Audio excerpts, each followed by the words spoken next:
So check out this puff-face water snake. This is Homolopsis nigroventralis. This is a much lesser known species of puff-face water snake, and it has a dark colored belly as opposed to white. And the thing that I really like about these is that the bands can be really vivid pink, and the darker banding can also be like a greenish color. And just a really interesting looking snake.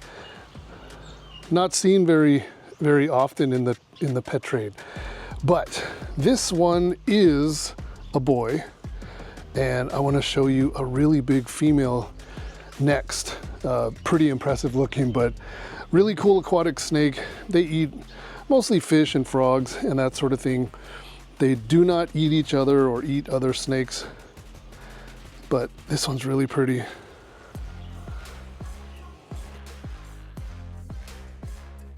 And look at this big female right here, you guys. She, to me, looks very pregnant. She got all the mass in the right spot. And this is a super mature animal. But puff-face water snake is the common name, and you can see she shows it very well. It's just a puffed up face. But, whoa! But really mature animal, and you can see how the lighter banding is still showing a little bit of pink, and then the darker banding is like a green color. And I don't think she's in shed. She's just an older animal, but big and cool looking. Whoa! And I'm sure the bites from these don't feel good. Usually anything that's aquatic that eats fish has a really strong bite.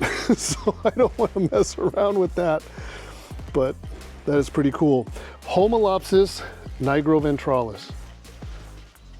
Welcome back to another video. You guys, this time of year is actually really fun for me because this is the time of year that I'm working really hard on acquiring stock for our summer run. So we don't just order like everybody else. We're very hands-on because we're living over here in Southeast Asia.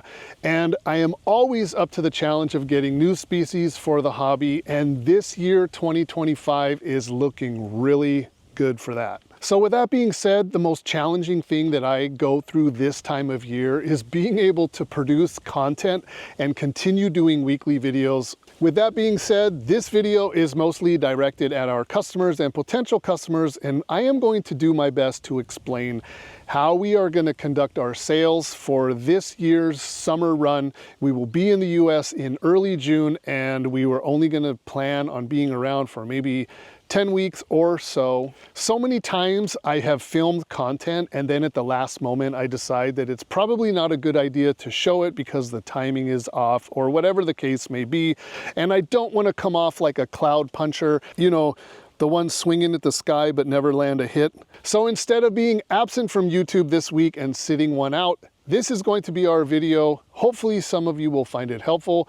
Let's get into it. As some of you know, DM Exotics is in its 29th year of business, and it's really hard to believe that next year we'll be celebrating the milestone of 30 years in business, and I kind of just feel like I'm just barely getting my stride right now. So several years ago, I was considering my options as I neared retirement from my other full-time job. So shutting everything down was one option, but we decided to do something far more difficult and challenging.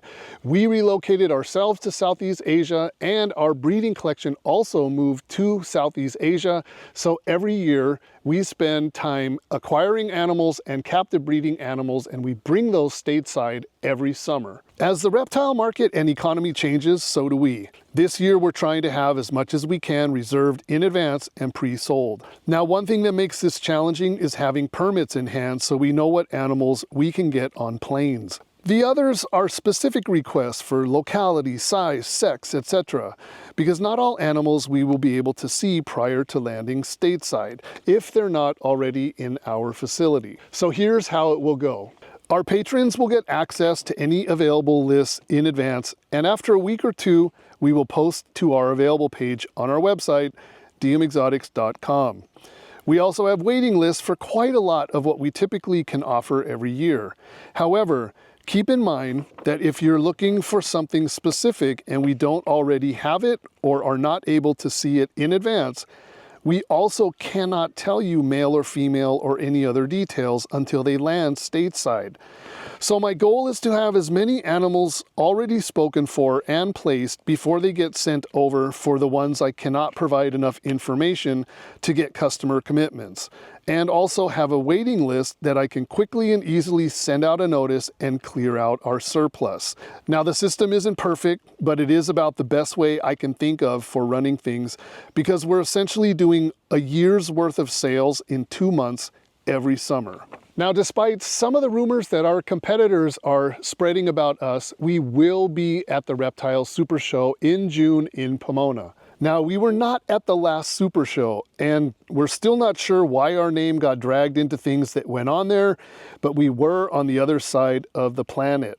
Our application for the June Expo has already been submitted. I've already paid for our usual corner booth, and I already have confirmation back from the promoter, so we are good to go. We will see you in June at the Reptile Super Show. We expect to have some surplus available at the show, but there's also going to be a lot of prearranged expo pickups. So if you're curious about something, now is the time to start asking questions. So in a couple of weeks, Apple and I, we're getting on a plane. We're flying down to the Malaysia facility. We need to check on breeding animals. A lot of the surplus animals have already arrived. They're sitting there ready to go.